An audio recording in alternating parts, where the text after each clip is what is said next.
I'm missing my knitting.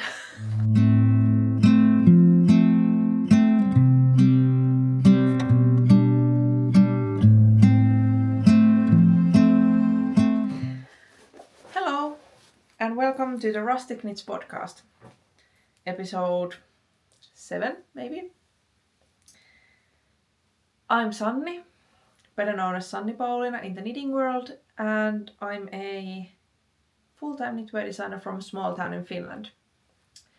And I'm on a new camera, which I'm hoping will improve the quality noticeably, but I've also spent a ridiculous amount of time setting this shot up to sort of resemble what it was before. This has a bit of a wider view, so I hope it's okay. But I think the improved quality is improvement. It's been a bit over a month since the last one. In that one I decided to slow things down, and I'm really happy with the decision. I think you took it really well as well. It was a welcome change in pace. I have surprisingly quite a lot to show this time, I think. I've been summer knitting already, and I've been fun knitting for myself. And I'm at a really unfortunate place. I may not be able to knit on this one, but maybe that's okay. So, it's March 18th that I'm recording this, and it seems like spring has well and truly arrived here in Finland. Most of the snow has melted. There's only some really cold spots that don't get sun that are still snowy, but other than that it's mostly the fields are getting green already, which is not normal at this point of the year, but that's what's happening. It's later in the day than I usually film because I've already been on a little photo trip and burger date with my fellow knitwear designer friend Anna today. We took some photos, which is why I'm also abnormally dolled up for this. And she just left a while ago, and I thought I'd use this bit of remaining daylight to film a podcast. I don't know how to start this now. But yeah, maybe I'm just blabbering for a bit. I really need to. I should be splitting the hem on this, and I'm not sure if I'm doing it like I should. Well, let's start with what I'm wearing, because this was living in the boot of my car for the longest time, because it was on display at the Tampere Craft Fair, and then it just stayed in my car. So now, just recently I went and got it back out again, and I've been wearing it again a ton ever since, because this is one of my favorite designs. I'm gonna get up a bit to show you. This is called the Timeless. It's a basic raglan design with there's a bit of garter stitch detail here and broken rib bottom band and hem, and it has this color work on the waist. Yeah, take a risk. Yeah, that's better. As it often is with designs, if I really like it, it sells awfully, and this is one of those. But it's one of my absolute favorite cardigans. Again, it's called the Timeless, and it's knit in Neulojan Sohvilla Lämpö Sport. It's a sport weight. sport weight cardigan, and now I brought my drink here a while ago and then I changed into this basically over it, and now it's full of wool. Oh well. What's a bit of fiber? I have a new pattern out as of yesterday. As I'm filming this, I'm trying to get this out quite quickly. Hopefully finishing editing tomorrow. But you've already seen this some episodes ago, but this thing, it's a vest pattern called Homestead. And it has these broken rib columns running down the front all the way until the cabled hem. It has broken rib on the armhole, and also it has a European shoulder construction with the same broken rib running along the shoulder shaping, on the back shaping, and then down to the cables. As per usual, I'm gonna insert photos, but this is a DK weight vest. I've knit this in Pirtin Kehräämö Eco karstalanga, aka unspun,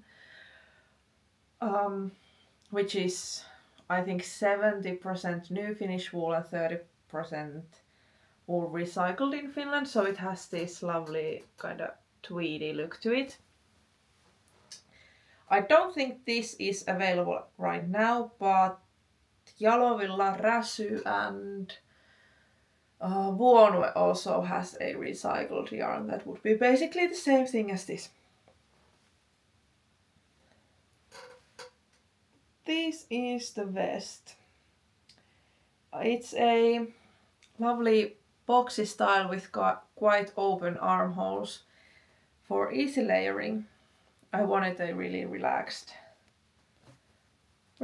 cozy piece, and this is giving me all sorts of like rustic farmy vibes. Like I wish I had chickens to go collect some eggs wearing this.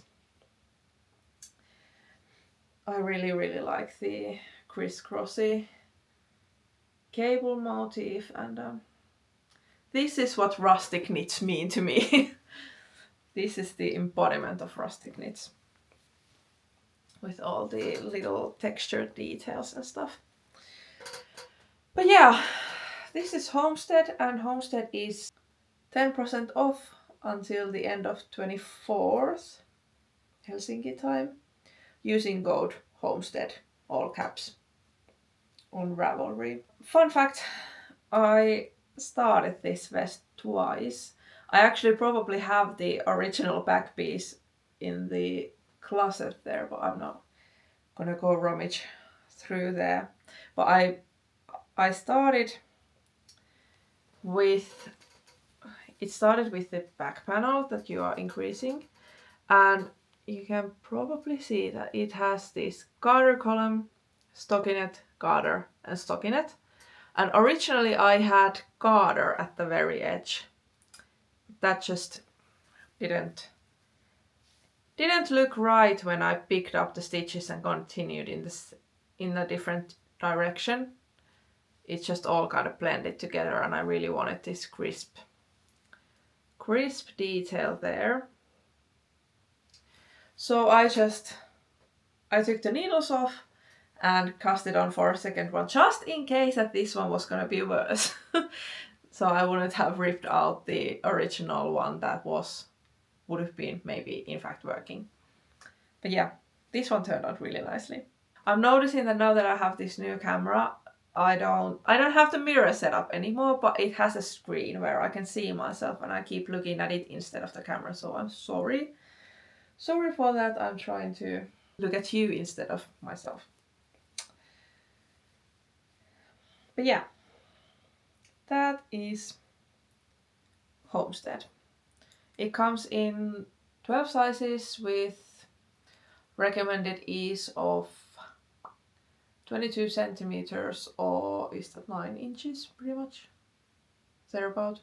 The cables are both charted and written in the English version, and the Finnish has only charts. That's the cultural difference in knitting. Like, it's sort of assumed that everyone in Finland works from charts because they are what is like traditionally used here. We don't really have written versions for cables or lace. Then, well, I was knitting on, in the last episode, I was knitting on this little summer cardigan. I need to close the buttons so you can really get the effect. But yeah, if you remember in the previous episode, I was working on this summer cardigan in Jalovilla Silkki-Vuona in this black base. The raglan with lace sleeves. And this one is finished. It is rather cropped, because that's usually how I like my summer garments. It is pretty cropped and it has these lace sleeves. Hoping it focuses on the... I should have like a paper or something in there to really show it. But there you can see it quite well. Also, it starts off a bit differently and then it builds into the full pattern repeat. So there is a bit of detailing on the shoulder. This is actually showing up quite nicely there against my white neck. It has garter edges, quite a narrow garter bottom band with these. I use these like they are literal balls, the buttons, and I actually tried to knit these on. So if I need to change the buttons, I either need to break the button or undo the button band. But for now they seem to be working nicely. It's a, maybe can you see there? It is a literal ball with a hoop to fasten it with. So yeah, a V-neck, raglan, lacy sleeves. This one is called Sparrow and the test knitting has just started a couple of days ago. I did find quite a lot of testers for this already, but if you do prefer the written instructions, there are spots to test that for most sizes still. Because these as well, they have a separate chart for each sleeve size. There are 12 sizes. Well, actually 2 of them are the same sleeve. But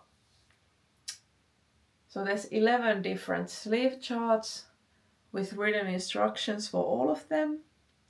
And then a separate chart for the actual sleeve portion, which is repeatable for all of them, but begins from different row for every size. So that pattern took me quite a while to get together, but I'm really crossing my fingers that I got all my errors and don't really need to do much editing with the sleeves, because I don't want to. So next up is my fun project. If you follow me on Instagram, and even if you don't, you may have seen this because it made its rounds. But a bit of background. Already like last late summer, early autumn, I don't remember how it started, but I got the idea of making my own felt hat, because that's way more logical than just buying one. And my original plan was to wet felt, but I have wet felted stuff before, but I'm by no means an expert. And I watched a lot of tutorials and videos and was really obsessed with the idea, but then it felt like a big task to try and learn something new-ish and try to make something wearable with it. So I've been just kind of stalling and dreaming and hoping and like buying bits and bobs for making my own hat blocks and stuff. But I never got around to even buying the wool. I was like, well, I'm just gonna try and knit one. I'm gonna knit a hat and felt it in a machine and see what happens. And that is this one. This is made with a really old stash yarn, a feltable yarn. I've made a lot, but I've made felted slippers with this before. It's Joki by Novita. It's already discontinued, but anyway. And I made this, and I have a reel about it on my Instagram, and actually I also posted it here on YouTube as shorts as well, so you can go and watch it. It was really big before felting, and it came out really freaking small out of the machine. Like it fit my fist, like it was this big. So I used a lot of force to get it to this size. There you go. I made a DIY hat block, and when I was making this, it was like this tall. We added this on top after the first one. But it just came out too small. There is a video of me wearing it, and it is a wearable hat, but it's not the proportions that I was going for, and also it's a bit floppy because I needed to really stretch it out. And I also made too many increases per round for the brim, so it is a bit wavy. But this was the starting point, and it's a semi-success. After that, my fiance ordered me some unspun for a birthday gift. And I made another try. I had, with the original one, I felted some swatches as well. I made a few different swatches to felt. This is made of, they look like nothing, but this is made with unspun Finnish wool. There are two different sections. This one is knit with 5mm needle, and this one is knit with 8mm needle. And I prefer this 5mm one. This was like this big before felting. They shrunk a ton. I wanted the felt to be dense, so I used 60 degrees Celsius program. That was an hour and 20 minutes or something long. This is felted Fjällalopi, so the sport weight Icelandic wool. And to my surprise, this actually didn't felt that great. Or it has felted, but there's still a lot of stitch texture that you can see, and it's super, super hairy. And then I made two little ones. This is a single ply fingering weight Finnish wool. I'm pretty sure this is the discontinued Suoma single by Kässäkerho Pompom, which is no more, but I'm pretty sure this is that. So Jalovilla Vuona would be a good substitute. And this is Jalovilla Silkki-Vuona, the one that I knit the Sparrow cardigan with. So this has 40% silk in it, but it's still felted felted up really nicely. So I might try a silk blend hat as well at some point. But out of those, the unspun was the winner, or the safest bet. I got, it is up there, one plate maybe you can see. It's from Pirtin Kehräämö. Their unspun plates come with 2 plies.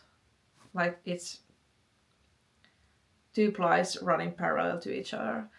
And I only wanted to use one. So while knitting, I knit with one, because you kind of have to like guide the strand off of the plate anyway, you can't pull it. So while I was guiding the other one, I balled up the one that I wasn't knitting. I made another hat with that unspun. And this one is a success. And I'm really freaking excited about it. I still, for the next one, because I have at least that green there, I still want to try and make the brim a bit bigger. But also there's going to be a limit to that at some point, because it's going to end up floppy. This is looking really great, especially when worn. It stays up quite nicely. So I'm not talking about much, but maybe like a centimeter or 2 more. So you can see there's a cotton hatband, hand-sewn on the inside. And I have this teardrop shape on the top, and I knitted a broken rib hatband, and I have these like a ribbon, I don't know, made with yarn here with these little tails. I'm also gonna insert photos of this. But yeah, this one actually turned out like a hat. This one was massive before I put it in the machine, and I was so worried that my swatch was lying and I would actually end up with an elephant hat. But turns out the swatch didn't lie. It did come out a tad small, and like small in circumference and a bit like tall looking, but it stretched out beautifully over the hat block with not much force needed.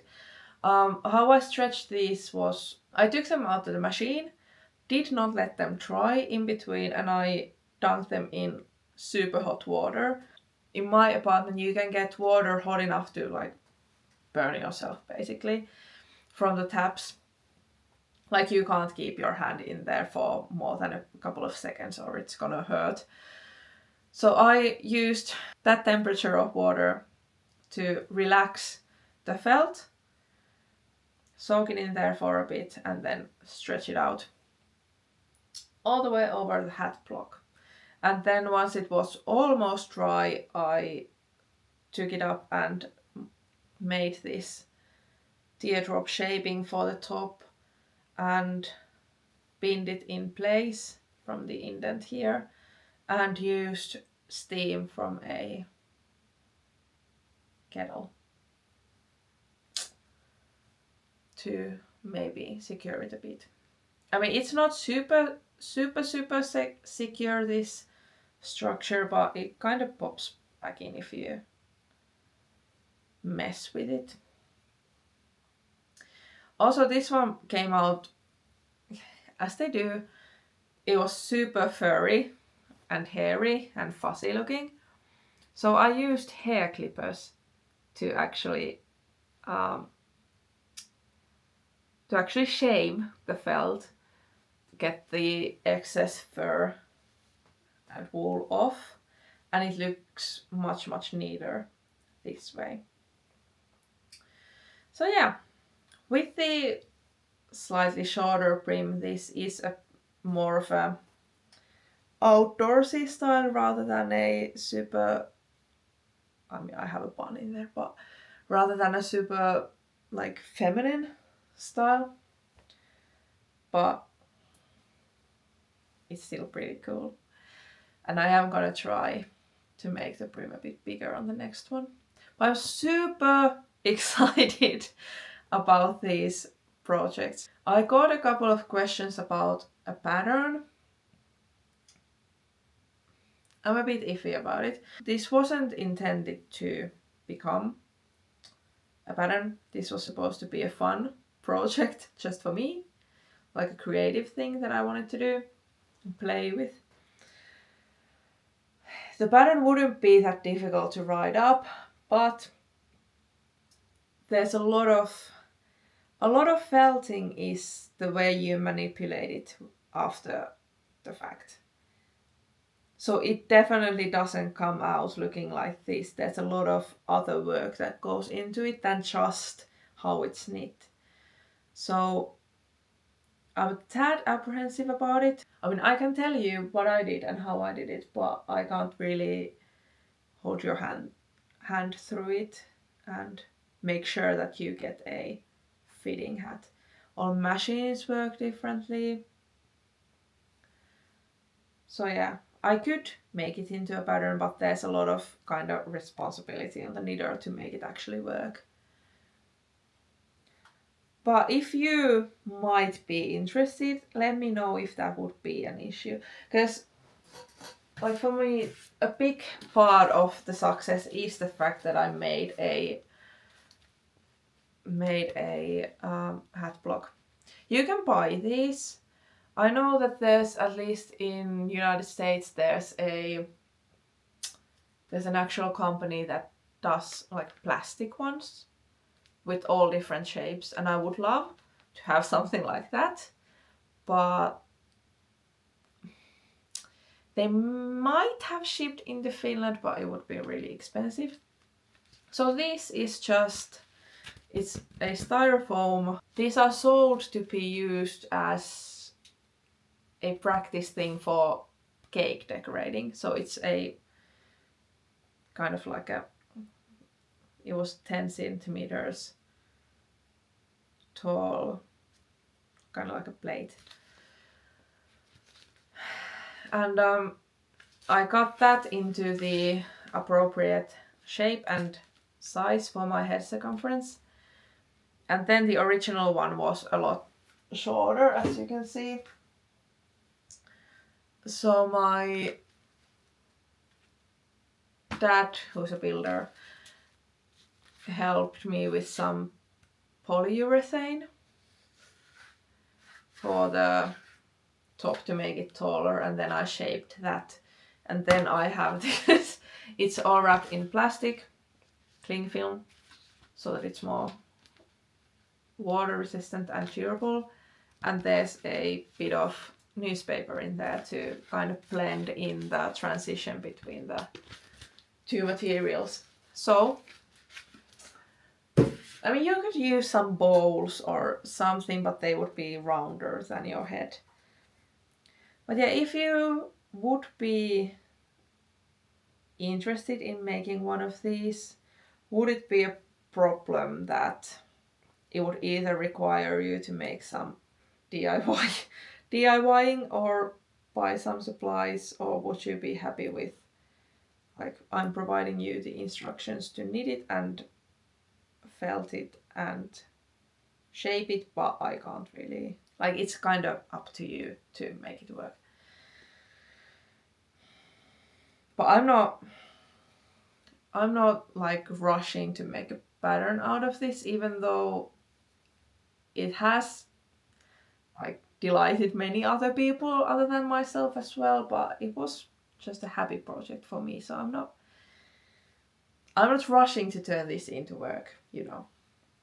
I'm so looking forward to making the next one, but I'm trying to hold back for a bit because I have some other things that I should be knitting. Then I've also made some socks.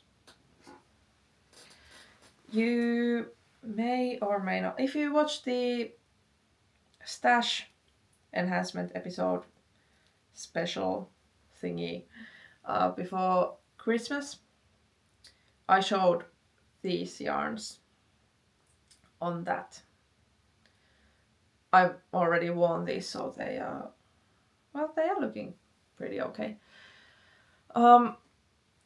Originally I thought I'd make a colorwork design like into a pattern, but then this was a set of 3 50-gram skeins of this Ronko by Saimas Spinnery.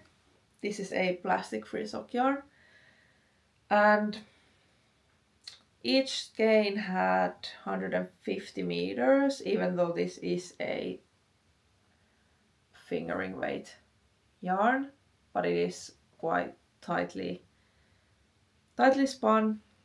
I mean, it is a plump fingering weight, but anyways, I wouldn't call this sport at all. So I had 3 50-gram skeins, and I was like, yeah, I can get colorwork socks out of that with the grey as the base. And then I wanted to do I have a couple of fun animal motifs in mind, which I'm gonna get to soon-ish. But so yeah, the contrast for the colorwork wasn't great with the light grey and green, and also I would have run out of the grey. Like, I did not have that much left over, and yeah, it's the fleegle heel and toes on these.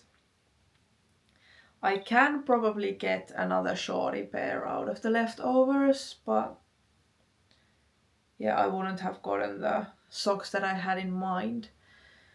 So yeah, I scrapped the colorwork idea. I am tempted to get more of this same yarn for those, because this is a quite nice feeling yarn. I cannot remember what's in this. It's not Finnish wool, even though it is a Finnish spinnery. But yeah, I can't remember which is the fleegle and which is the strong heel, like from which direction they go. I think this might be a variation of a strong heel, because it's knit from cuff down. This is the way I like to do them. I have the shaping here by the heel, so it kind of cups the heel. I've used this same heel on my Homeland socks, if you want to try it out already. And then I made a folded cuff with the stripes going all the way on the right side, and then it's just pink on the inside because that's the color I'm least keen on, so I thought I'd hide it there, not waste any of the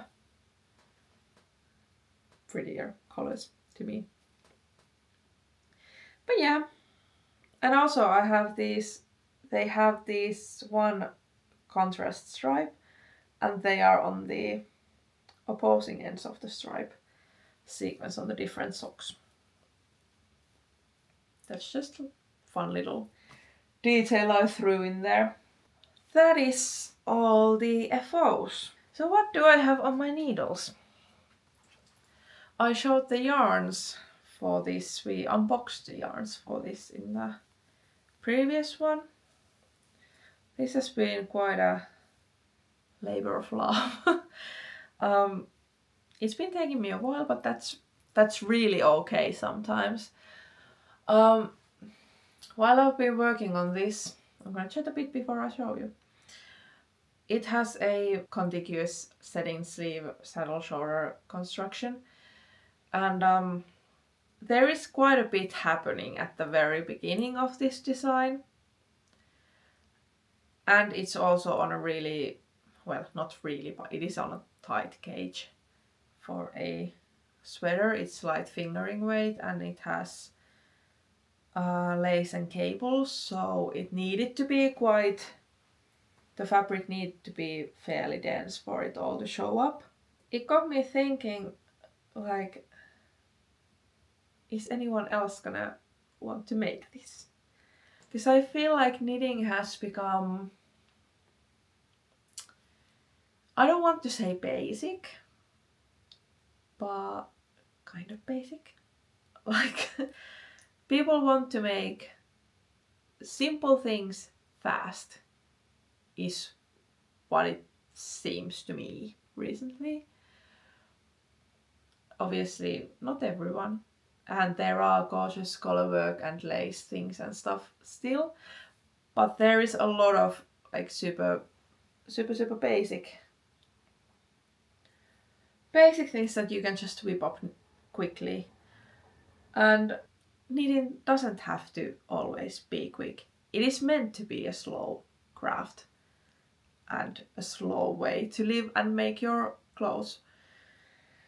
So while I was a tad worried about the gauge and stuff putting people off making this, I'm also hoping that it'll encourage someone to slow down and enjoy the process. And it's gonna be a lovely stable once it's finished. I have some modeled whip photos of this one as well that I can insert, but it is a saddle shoulder with this lacy cable. Oh, there's both lace and 2-stitch cables in there. I'm gonna hide myself so you can see the pattern, and then it goes into a contiguous set-in sleeve shaping, which this is the first time that I'm doing this on a pattern. And oh boy, I almost broke my brain trying to write this up. I mean, it is not, now that I figured probably the best way to write it, it is really not complex. But there are a couple of different sections. So first you make the saddle pieces with the lace pattern. You pick up stitches from them and the back. You do some short row shaping and then you just continue straight down with increases only for the sleeves. And that's the simple bit. But then there is a section where you increase both for the sleeves and the body. And because I am the way I am, I also wrote them so that there are more increases on the front. So there's more room on the side of the bust instead of the back where it's usually flatter. So things were happening at different rates. And then at some point you need to also shape the neckline. But I tried a couple of different ways of writing it and it just came out like a mess. But then I figured that this section is basically a raglan. Like where there's shaping happening on both body and sleeves, it's basically a raglan. So if you made a raglan of mine, you know that there is a spreadsheet of the increases given instead of writing out every row and possible combination of increases. You're just looking at the spreadsheet for the repeats of the different increase placements separately, if that makes sense. So there's like repeat body increases on every second row a total of 10 times, and then on every fourth row a total of 5 times. And at the same time work sleeve increases on every second row a total of however many times, and so on. So I decided that I wrote this, I wrote the shoulder shaping like completely regularly all out, but then I made a spreadsheet out of the armhole, well, it's not armhole shaping, but the body and sleeve shaping. And I think it is understandable now.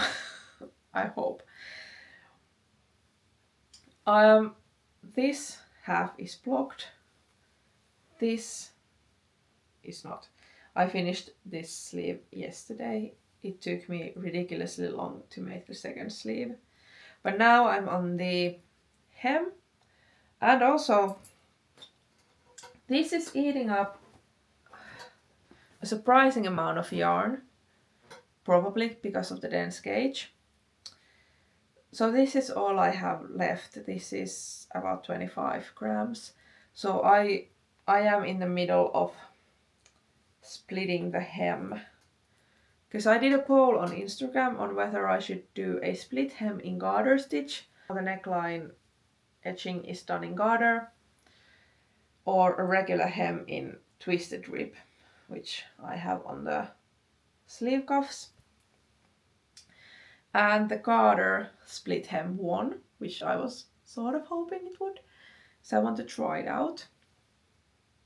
At least. So yeah, I'm in the middle of splitting for that now. This one's gonna be fairly cropped.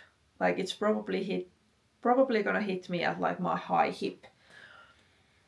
But it's partly due to the yarn and partly because I actually envision myself wearing this with my denim overalls or like dungarees. And I think shorter sweaters work quite nicely with that. I don't have a name for this one yet. This is knit in Neulojan Sohvilla Lämpö light fingering. So basically the same yarn as this, but light fingering weight. This is Kaino grey wool and it is super soft and sleek. And it has this, like it has quite a lot of drape. A surprising amount of drape. But yeah, it's so soft and luxurious feeling. And also it has a almost square neckline. There's a tiny bit of rounding on the corners, but it is a deeper square neckline and I really like it. It suits the design and it's also something a bit different. So yeah, this is the only thing, well, apart from the, which I've shown you, the kind of thermal sweater with setting sleeves as well. I have actually knit on that a bit while I was in between projects, but it's not worth really showing. Other things, well yeah, in the previous episode I chatted about unraveling my flying donegal to make this. I don't think this had come back yet in the previous one. This is my design in the new Laine Magazine, which I have the magazine here because I wanted to show you. This is the new issue of Laine. This little number here is called If You Believe by Sanni Pauliina, which is me. And I'm gonna insert my own photos of this as well because we photographed it last summer in the evening and I love summer evening photos. The light is so freaking pretty. But this is how it looks like on the magazine. It was inspired by the linen duster cardigans that I'd seen people wear.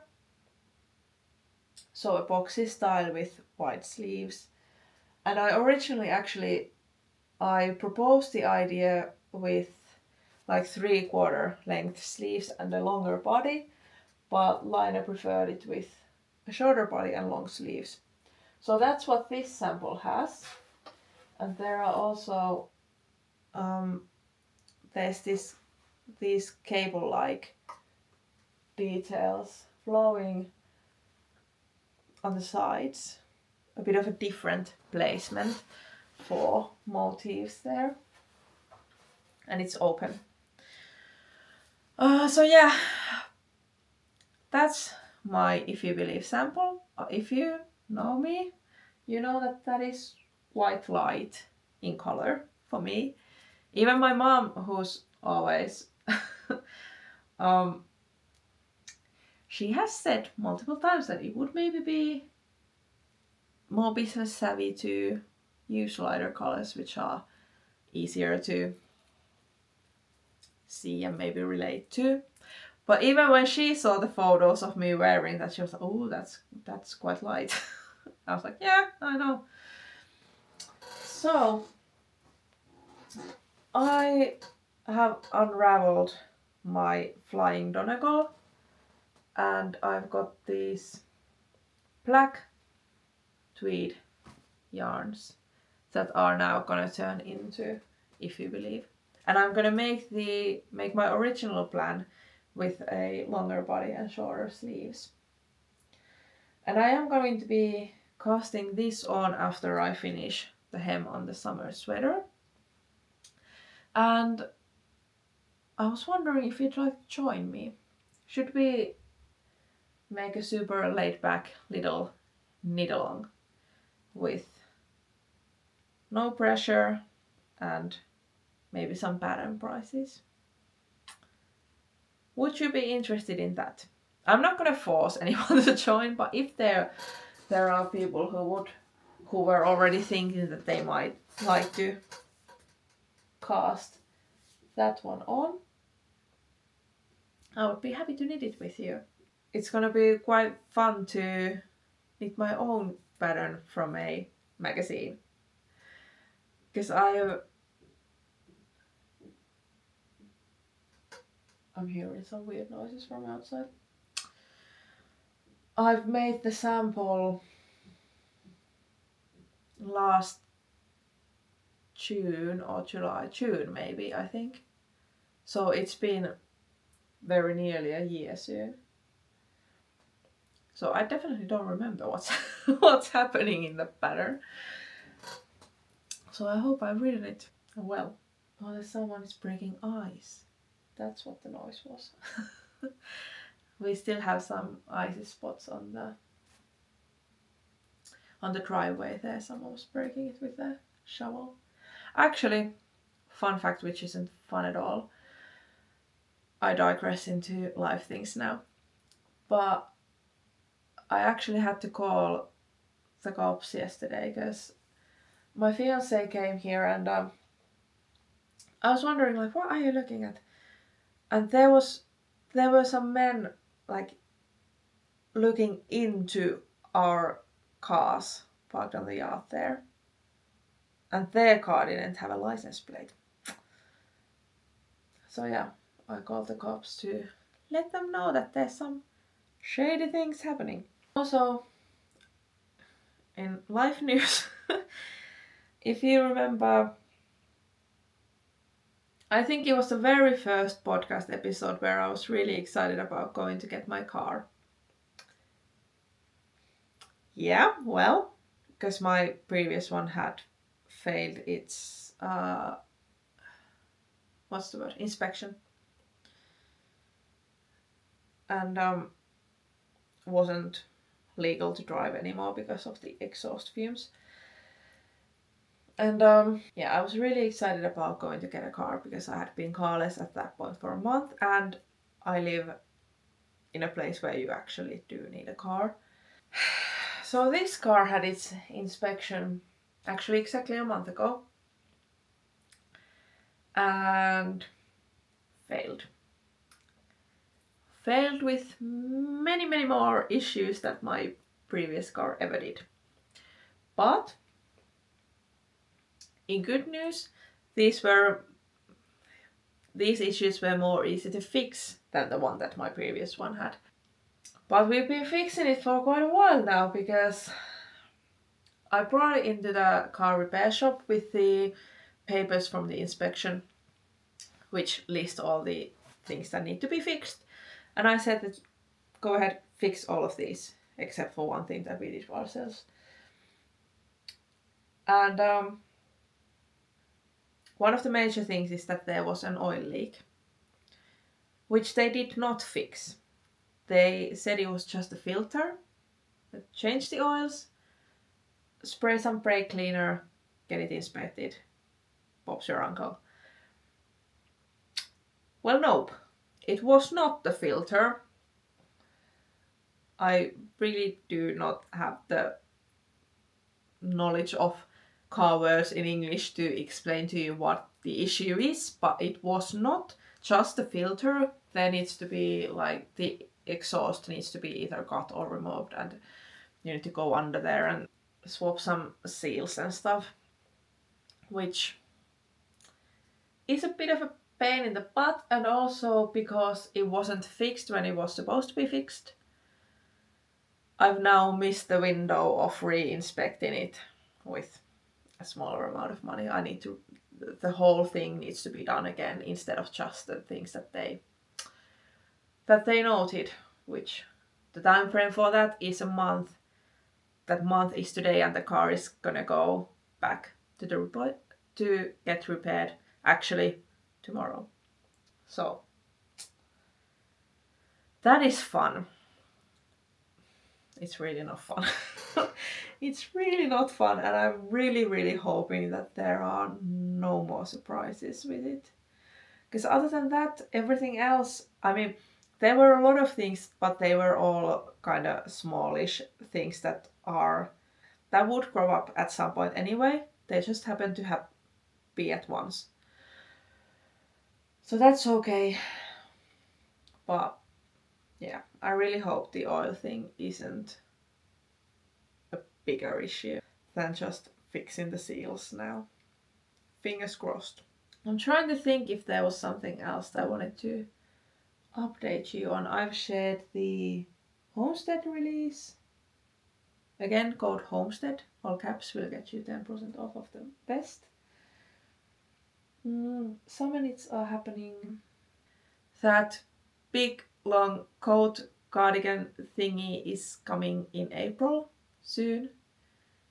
It feels like a really weird time to publish that because we are heading towards actual spring. I don't believe that this is it. It's gonna get cold again at some point, but it has been really springy here recently. So yeah, it feels like an odd time to publish that, but it is a lot of knitting, so you'll have a good head start for the autumn, and also you can definitely make it shorter than I have. I'm still kind of dreaming about a cropped version. Yeah. My next cast on will be If You Believe. Let me know if you'd like to join me. And then I also need to cast on the... I must have talked about this at some point. At least in the stash episode, but I bought those... I mean, you can't see them because it's really dark in there, but I bought cones of Hostgar Super Soft that I'm gonna double strand to make a dress. And I really need to get going on that as well. I don't know if I have anything else to chat about this time. I hope the new camera is an improvement. It seems like it to me. I also, again, I'm just looking at myself. I'm sorry. I try to learn. But yeah, I hope the quality is good.